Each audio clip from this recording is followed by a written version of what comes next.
Tesi terduduk mendengar penjelasan Bayu dan Galvin. Matanya tertuju pada Zio yang sedang bermain dengan Evi, Tino dan juga Ligina. Zio telah terbangun dari komanya setelah melewati masa-masa kritis. Namun, lagi-lagi dokter mengatakan jika tidak segera menjalani operasi tersebut maka kondisi Zio akan kembali memburuk. Apalagi sel kanker itu memang sudah menyebar ke bagian tubuh yang lainnya. Air mata Tesi menetes dengan deras. Dadanya sesak, apalagi melihat Zio yang begitu bahagia bermain dengan kakek dan neneknya. Selama ini Zio adalah pria kecil yang kesepian, meskipun secara Tesi bisa memberikan segalanya, tetapi tetaplah dia butuh orang tua kandung yang memberikan kasih sayang penuh pada pria kecil itu. Usi, jangan terlalu banyak berpikir. Bayu mengusap bahu gadis kecil itu. Tidak baik untuk kesehatan bayimu. Tesi menatap lelaki dewasa di sampingnya. Air matanya leleh begitu saja. Mas, apa memang Tuan Damian tidak mau menolong Zio?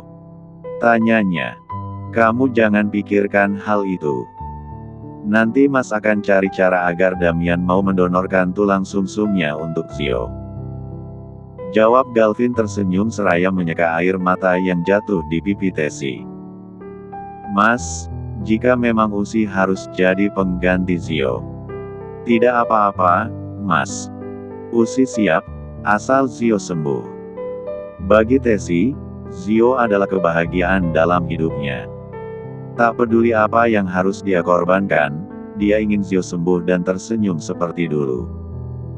Zio masih terlalu kecil untuk merasakan yang namanya kematian. Apalagi, sejak kecil Zio tidak pernah merasakan kasih sayang orang tua lengkap. Tidak, Usi. Galvin dan Bayu menjawab. Kompak. Kenapa tidak, Mas? Ini adalah cara satu-satunya agar Zio bisa sembuh. Usi akan lakukan apapun. Zio masih kecil, Mas, dia berhak bahagia. Selama ini sudah cukup dia merasakan sakit. Ujar Tesi. Tanpa terasa air mata Galvin jatuh setetes. Bisa dia lihat ketulusan hati Tesi pada Zio. Padahal jelas-jelas bahwa pria kecil itu bukan anak kandungnya yang tak memiliki ikatan darah dengannya. Tesi bahkan rela mengorbankan dirinya agar Zio tetap bertahan hidup dan tersenyum kembali seperti dulu. Tidak, Usi. Damian bukan orang baik, dia orang yang nekat dan selalu melakukan apa saja yang dia mau. Zio itu anaknya, jika dia memang sayang pada Zio, dia akan menolong Zio. Tolak Galvin dengan tegas. Sebab, dia tidak mau jika Tesi menjadi korban kejahatan dari Damian. Galvin tahu, Damian melakukan semua ini karena ingin membalaskan semua dendamnya pada Mark.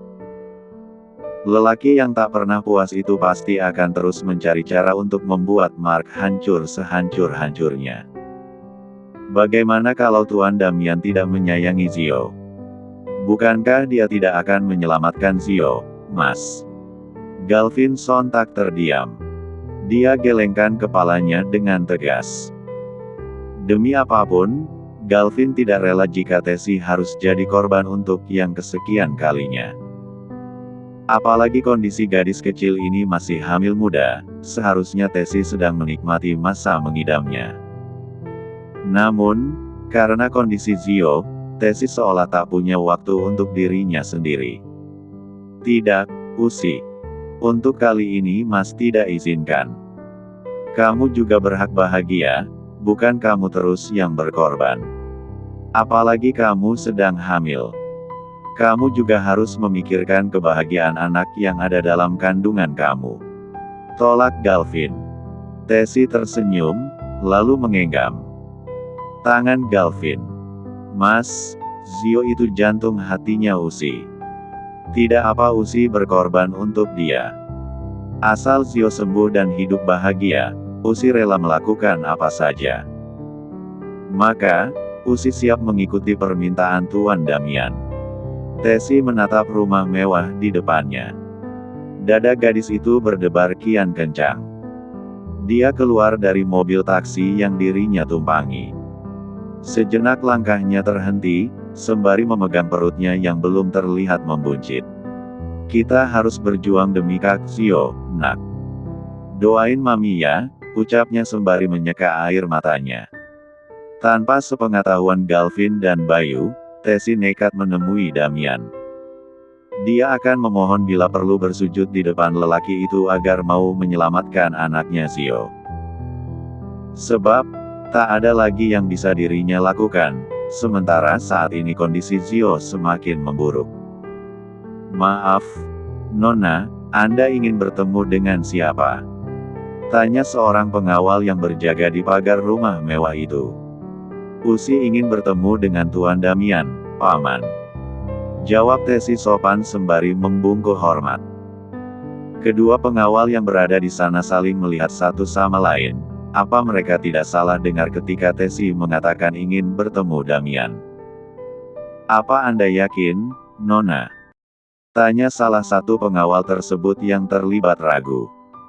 Bagaimana tak ragu, gadis asing ini tiba-tiba ingin bertemu tuan mudanya. Dalam hati dia bertanya-tanya, mereka memiliki hubungan apa-apa. Iya, Paman, balas Tesi. Apa Tuan Damiannya ada? Tanyanya lagi. Tampak salah satu pengawal langsung menghubungi seseorang di seberang sana, lalu dia manggut seolah paham pada pesan di dalam telepon tersebut.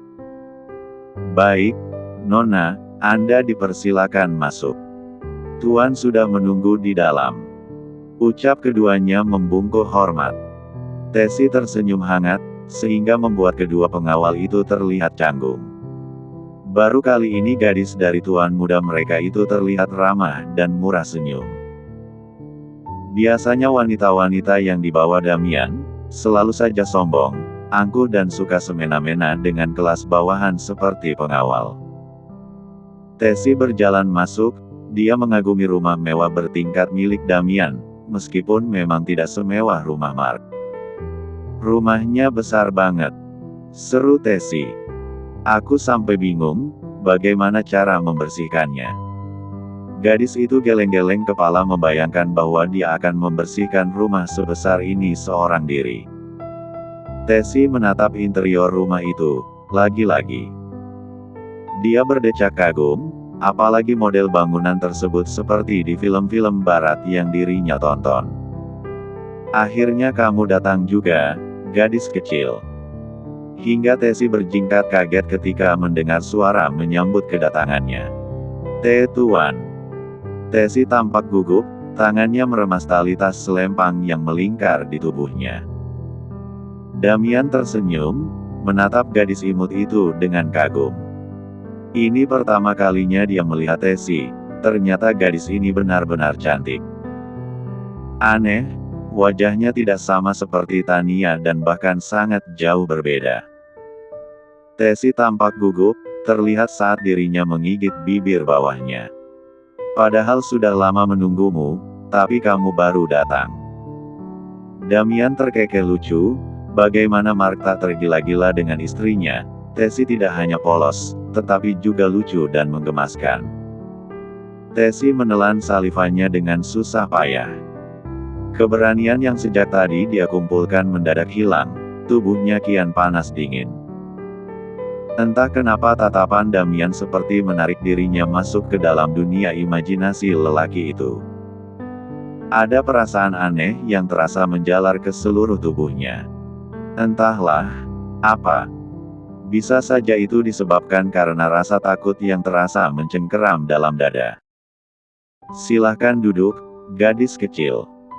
Tidak perlu malu, anggap saja rumah sendiri. Ucap Damian. Tesi duduk seraya menunduk. Dia berusaha menahan gejolak di dalam dadanya, gejolak ketakutan. Bukan dia takut karena wajah Damian yang menyeramkan, tetapi takut jika lelaki itu nanti akan menolak permintaan dirinya. Tidak lama kemudian datang dua orang pelayan membawa minuman dan beberapa cemilan, lalu meletakkannya di atas meja. Minumlah, kamu pasti haus. Damian menyerahkan segelas jus segar pada gadis muda itu. Tessy menggelengkan kepalanya. Tidak, Tuan. Usi tidak haus. Tolaknya mendorong pelan gelas yang ada di tangan Damian. Tenanglah, minuman ini tidak ada racun atau obat tidurnya. Tukas Damian yang seolah tahu bahwa Tessy berpikiran seperti yang dirinya katakan. Sempat ragu, akhirnya Tessy mengambil gelas itu karena jujur saja dia memang haus sejak tadi. Apalagi sejak hamil, dirinya mudah sekali lelah, padahal tidak melakukan aktivitas yang berat seperti ibu rumah tangga pada umumnya. Tua N. Panggil Tessy. Kenapa? Kening Damian mengerut. Walaupun sebenarnya dia sudah tahu maksud kedatangan gadis itu. Usi ingin membicarakan sesuatu dengan Tuan, ucapnya pelan, sekaligus gugup. Tentang Zio. Tebak Damian. Tessy tampak terkejut karena Damian bisa menebak apa yang akan dia bicarakan dengan lelaki itu. Bagaimana Tuan bisa tahu? Tanyanya penasaran, sekaligus kagum. Pikiran polosnya malah menganggap bahwa Damian bisa membaca apa yang dirinya pikirkan. Damian terkekeh pelan mendengar pertanyaan polos Tessy. Apakah gadis ini sungguh tidak tahu siapa dirinya? Lucu sekali rasanya karena baru kali ini Damian bertemu dengan gadis polos seperti Tessy. Katakanlah, ujar Damian. Tuan. Tessy menghela napas panjang. Tolong Zio. Matanya berkaca-kaca. Selamatkan dia, Tuan. Saat ini dia butuh Anda. Tukasnya. Gadis itu sampai menangkup kedua tangannya di dada, seolah benar-benar memohon bahwa Damian akan mengabulkan permintaannya.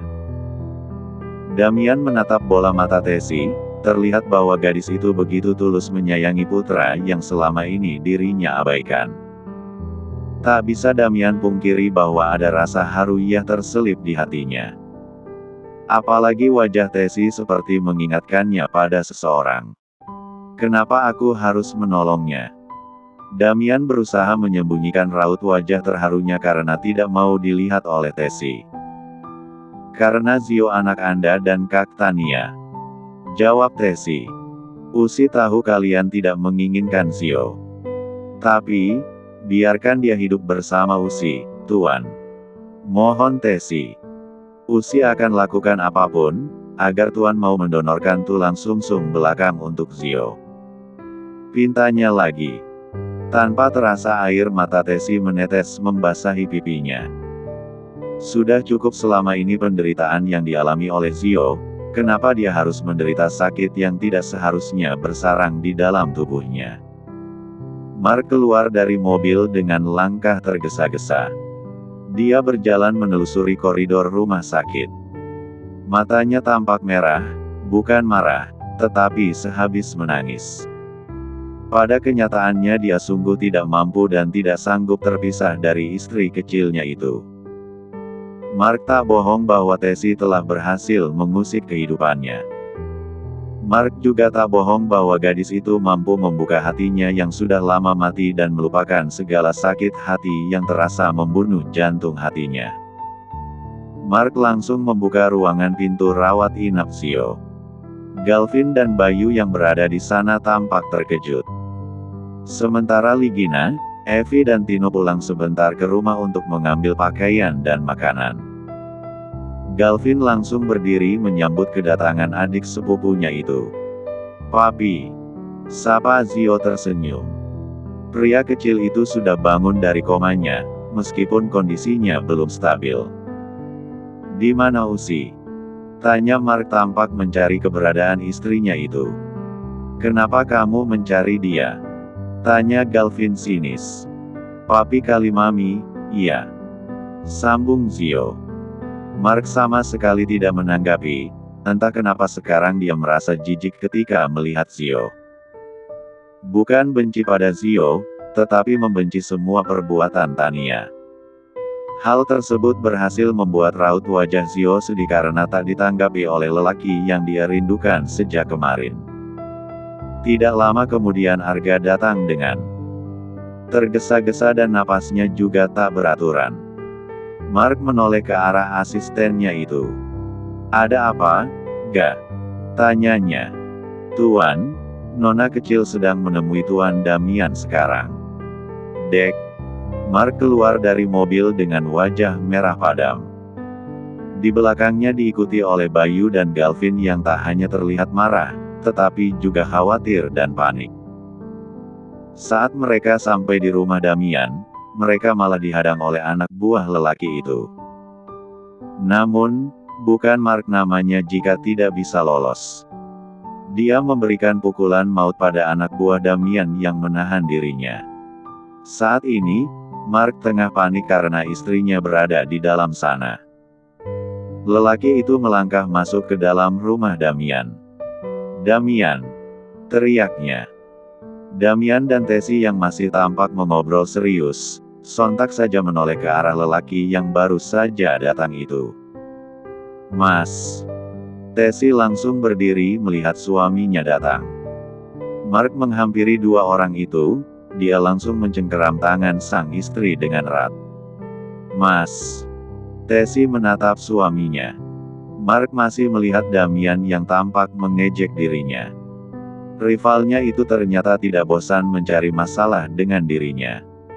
"Jangan pernah mengganggu istriku," tegas Mark menekankan. Damian tergelak mendengar ucapan Mark. Baru pertama kali aku melihat seorang Mark perhatian pada wanita." "Apa kamu sudah jatuh cinta pada istrimu?" Damian begitu mengenal sosok Mark. Meskipun Mark dulu mencintai Tania, tetapi tatapan matanya berbeda saat dia melihat Tesi. Ada getaran dan debaran baru yang sebenarnya tidak Mark sadari, entahlah dia malu mengakui atau memang tidak ingin mengakui hal tersebut. "Itu bukan urusanmu." Setelah berkata demikian, Mark menarik tangan Tesi keluar dari rumah mewah itu. Sementara untuk urusan Damian akan diurus oleh Bayu dan Galvin. Mark membawa gadis itu mendekati mobil mewahnya. "Masuk," suruhnya dengan nada tegas. Tesi menurut saja, tetapi matanya berkaca-kaca karena mendengar bentakan dari suaminya. Entahlah, setiap kali melihat Mark rasanya benar-benar sakit. Tak bisa Tesi pungkiri bahwa perasaannya pada lelaki itu perlahan tumbuh memekar di dalam dada. Sepanjang perjalanan tak ada obrolan. Suami istri yang sedang marahan itu tampak sibuk dengan pikiran mereka masing-masing. Mark fokus menyetir, tetapi tatapan matanya tampak merah dan menyala. Ada raut kekhawatiran yang tercetak jelas di sana. Bagaimana dia tidak khawatir, apalagi dirinya tahu bahwa Damian pria jahat yang selalu nekat melakukan apa saja yang dirinya mau. Sementara Tesi menatap kosong ke arah jendela kaca mobil. Dia benar-benar lelah akhir-akhir ini, kebanyakan menangis ternyata menguras energi. Bagaimana dia tak rapuh, jika semua orang tidak ada yang peduli pada Zio. Zio memang bukan anaknya, tetapi Zio adalah sosok yang menjadi salah satu alasan Tesi bertahan sampai saat ini. Mobil Mark memasuki mansion mewah miliknya. Kedatangannya langsung disambut oleh para pengawal yang bekerja di sana. Mark keluar lalu membuka pintu untuk istrinya. Kedua orang itu masih tak saling bicara satu sama lain. Melihat kedatangan Tesi, para pelayan berbaris rapi menyambut nona muda mereka itu. Memang sudah lama Tesi tidak kembali ke rumah ini, sejak permasalahan rumah tangganya. "Mark." Langkah keduanya terhenti melihat Tania yang menunggu di ruang tamu. "Kak Tania." Tesi sontak melepaskan genggaman tangan suaminya, tetapi Mark malah menggenggam lagi tangan gadis itu. Dia tidak akan pernah melepaskan Tesi, apapun yang terjadi. "Apa yang kamu lakukan di sini, Tania?" tanya Mark tampak marah. "Tentu saja bertemu denganmu," jawab Tania enteng. "Kenapa gadis perebut ini ada bersamamu?" Wanita itu menatap benci pada adiknya. Mark tak menanggapi ucapan Tania, dia malah menarik tangan sang istri masuk ke dalam kamar. Tania menghentakkan kakinya kesal, padahal sudah hampir 2 jam dia menunggu Mark, tetapi lelaki itu malah mengabaikan dan tidak menganggap dirinya ada. Awas saja kamu, Usi. Aku tidak akan biarkan kamu merebut Mark dari aku. Kupastikan, kamu menyesal karena sudah berani mencari masalah sama aku.